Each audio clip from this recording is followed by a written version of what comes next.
Estamos nosotros nadando contra la corriente porque estamos en silencio electoral relativo a dar a conocer resultados de encuestas y... Vamos a dar a conocer una encuesta. No, pero del día sábado. Sí, claro. Vamos a conversar con Francisco Lucero, sociólogo, magíster en política y gobierno, a propósito de la encuesta Panel Ciudadano de la Universidad del Desarrollo. ¿Cómo está, Francisco? Muy buenos días. Hola, buenos días, Álvaro y María José. Hola, Francisco. Vamos a analizar esta encuesta, la encuesta Panel Ciudadano UAD, pero también hay más encuestas, parece que salieron el día sábado. Yo no sé si tú ves alguna similitud entre ambas, aunque la similitud que hace ya meses o no, diría, está marcando una amplia brecha entre el apruebo y el rechazo. Partimos con bastante aprobación a todo este proceso constituyente, ¿verdad? Con el plebiscito de entrada también, pero después entre el apruebo y el rechazo de cara al plebiscito de salida, esto no se ha podido revertir, ¿ya? ¿Cuáles crees tú que han sido las causas de esta gran brecha? Nada ha dado resultado. El despliegue de Gabriel Boric, la cuenta pública parece que movió un poquito la aguja. Tampoco la firma de las constituciones, tampoco esta campaña, la franja, tampoco. Pero María José, por favor, o sea, tú dices que todas estas acciones estaban destinadas a favorecer la opción rechazo, si el gobierno es presidente, pues. Tienes toda la razón. Francisco. Claro, más allá de la ironía, ya se consolidó la imagen de equivalencia, por así decirlo, entre el gobierno, la postura del gobierno y la del apruebo, y efectivamente tuvo impacto las primeras intervenciones, o sea, no intervencionismo electoral, sino las primeras declaraciones consideradas como intervencionistas. Por eso lo decía yo. De buena fe, ya tuvieron su impacto, podríamos decir que se comenzó a votar. Efectivamente, cuando conversamos la oportunidad anterior, pudimos prever que iba a existir esa estrechez o estrechamiento entre las dos posiciones. Ocurrió, pero después se consolidó y hoy día vemos que Panel Ciudadano señala una brecha de 10% que solo se logra reducir a 8% cuando se considera el votante probable. Que es prácticamente la media. La media de la encuesta está en ese margen, ha sido también relativamente estable desde marzo en adelante.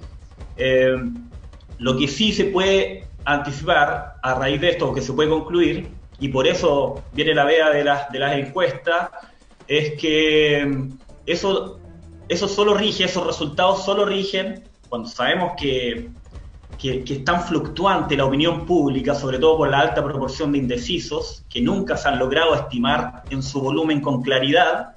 ¿Ya? Generalmente se subestiman los indecisos. El punto es que lo que podríamos decir es que si la elección el plebiscito fuera este fin de semana, fuera mañana, ese resultado favorecería al rechazo claramente, o sea, sería muy probable que así fuese. Pero no podemos asegurar que con las 2 semanas no va a ocurrir algún traspié que pueda revertir eso, considerando que un 8% tampoco es algo irreversible. Sí. Oye, yo tengo unos datos acá respecto del resultado de algunas encuestadoras a propósito del plebiscito del 25 de octubre, donde, por ejemplo, Academ ¿el plebiscito de entrada? Claro, auguró que el resultado era un 71% y el resultado fue un 78%. Es decir, un 7% hacia abajo. Otra encuestadora Criteria, un 6% también hacia abajo. Tú Influyes, un 9%. Mori, un 12%. Activa, un 12,6%. Es decir, en aquella oportunidad, todas las mediciones le otorgaron un porcentaje inferior al que finalmente obtuvo la opción apruebo. ¿Podría eventualmente repetirse en esta ocasión aquello y ahí quedaríamos, o sea, neteados más o menos, ¿no? Sí, de hecho, ese mismo reportaje que tú citas señala es de interferencia.cl. Sí, que la segunda opción, la opción sobre el mecanismo, ahí estuvieron incluso más alejados. Es decir, acá el error estuvo entre un 7 y un 12%, pero en el caso del mecanismo estuvieron alejados entre un 12 y un 18, sino más, un 20%. Sí, exacto. Entonces, hay dos problemas ahí. 19% fue la mayor diferencia, perdona, para precisarlo, 19%. Claro. Y hay dos problemas, hay dos elementos ahí clave, porque acá tenemos que hablar simplemente, no podemos hablar de precisión, tenemos que hablar de estimaciones, por lo tanto siempre en un rango. Cuando el rango es estrecho, y estrecho quiere decir un dígito, un dígito es un margen estrecho, y tú tienes problemas de subestimación, porque ahí lo que ocurrió en el plebiscito pasado es que se subestimaron ambas opciones, en algunas en mayor grado que en otras, pero se subestimaron. Cuando ocurre eso y vemos que ambas opciones están cercanas al 50%, ahí no podemos definir que hay un ganador claro. Si en el caso del apruebo del plebiscito de entrada estábamos hablando siempre sobre un 70%, por lo tanto sabíamos que ganaba el apruebo. No es el caso del rechazo en este momento, ¿se entiende? Sí, perfecto. El rechazo llega a 56 siendo generoso, claro. 56. Entonces eso todavía por problemas de subestimación y una serie de errores propios de la metodología de la encuesta, que tanto por el instrumento, ¿cuál es los errores propios del instrumento? El error que siempre señalan en la medición y el problema de la no respuesta, ¿cierto? El de la no respuesta. Pero después tenemos el problema externo, el que no pueden controlar las encuestas ni aunque tengan el instrumento más fidedigno, que es el problema de los indecisos, por un lado, y segundo, quienes no van a votar, pero hoy día sí manifiestan una opinión, pero después no votan. Claro. Y eso tú no lo puedes resolver. Así. Ya. Y con esas variables, aquí cierro, con esas variables tú no podrías asegurar nada en este momento. Claro, a 2 semanas. El rechazo no está consolidado, y justamente porque también hay declaraciones políticas, y todo el juego político sigue sobre la mesa durante estas 2 semanas de campaña además, y recordemos que las últimas semanas de campaña entre Gabriel Boric y José Antonio Kast, recuerda que José Antonio Kast salía sobre Gabriel Boric en las encuestas, pero la zona de debate que hubo posicionó a José Antonio Kast debajo de las encuestas, porque obviamente hay una exposición pública, pero acá en el plebiscito es distinto, porque no juzgamos a una sola persona, sino que juzgamos un texto. Entonces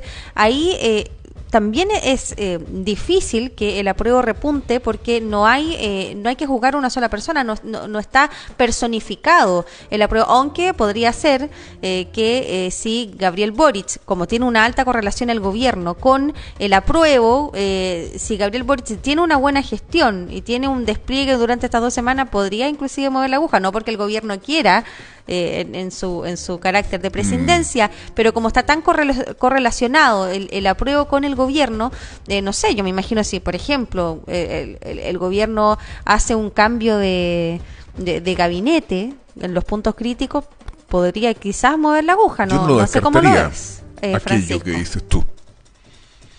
Yo creo que si el gobierno en esta delgada línea entre el intervencionismo y la presidencia en el cual se encuentra hoy día, yo creo que más va a buscar el juego del error del rival que la apuesta de excesiva confianza de decir que algún acierto del gobierno va a hacer subir la aprobación. Okay. ¿A qué me refiero? Por ejemplo, a crear provocaciones para que existan declaraciones por parte de los timoneles de partidos de derecha, por ejemplo, que han estado ausentes en la campaña, pero sí. cuando hicieron declaraciones, y me refiero precisamente, tú mencionabas a Kast, Rojo Edwards, entre otros, cuando hicieron declaraciones cercanas al apruebo, precisamente hablamos del momento en que más se estrechó la plaza. Entonces, ahí hay algo.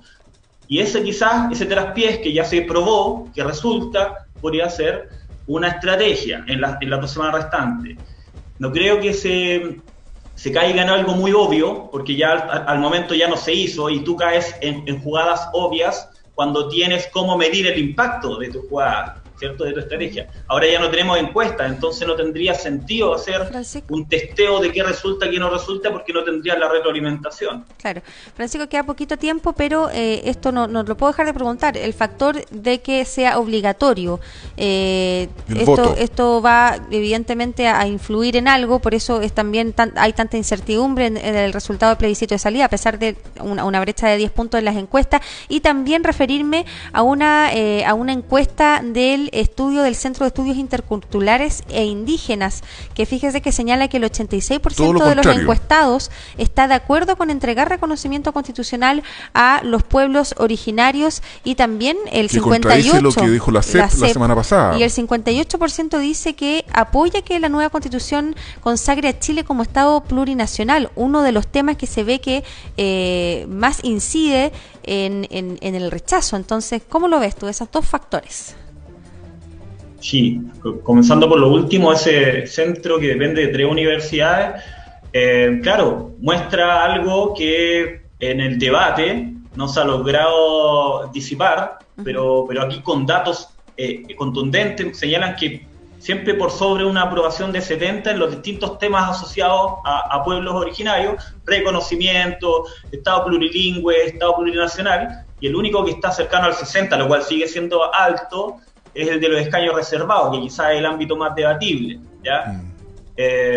Después, con lo que señalas del voto obligatorio, precisamente la gran variable en juego acá, pero yo creo que las referencias que tenemos que tener para esta elección, para este plebiscito, son el plebiscito anterior, el de entrada, y la elección de las presidenciales.